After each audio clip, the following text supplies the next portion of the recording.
Ito guys, panoorin natin. Isang 10-wheeler wing van truck sa Cotabato to guys. Tapos pababa siya oh. Nawalan siya ng preno. Na lost brake siya. Tingnan nyo ang ginawa ng driver. Pagiwang-giwang siya guys. Yan. Sa gilid na talaga siya dumaan. Wala na talaga siyang preno. Bali nag-engine brake na lang yan siya dyan. So, bumaba na yung pahinante niya. Brake lang yun, itawon. Oh. Brake lang yun. Kahit anong kalso nila, diretso-diretso pa rin yung truck. Kargado, may karga. Believe ako sa driver na to. Grabe yung fighting spirit niya guys. Tignan nyo naman guys. Oh. Nilalagyan nila ng kalso. Tapos hindi pa rin sapat. Ito yung mga driver na mga veterano. Oh, may bato ng karga yung mga pahinante niya. Dalawang pahinante. Pagiwang-giwang na yung truck.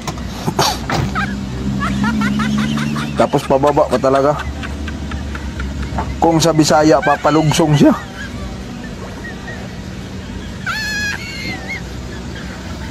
Grabe itong driver na to. Oh, marami nang tumulong guys. Yun na, oh.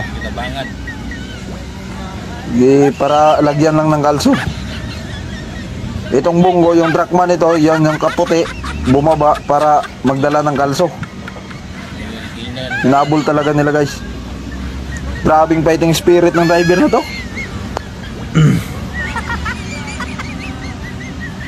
Sa mga ganitong sitwasyon, kung matataranta ka, wala ka.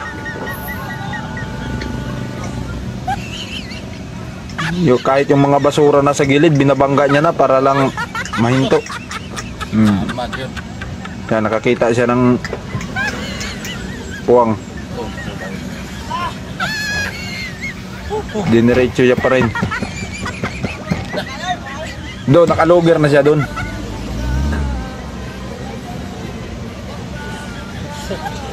Kaso lang, kargado yung truck mo, mabigat yung karga. Mahirap pigilan ng pagganyan.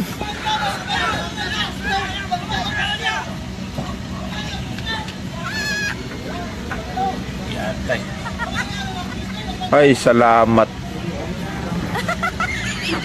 At napigilan niya pa. Salamat sa mga tumulong. Kanya dapat Pilipino tayo eh. Magtulungan na lang. Grabe yung driver. Sa Cotabato pala to guys. Salamat yan. Nakalimutan ko kung anong barangay. Basta sa Cotabato.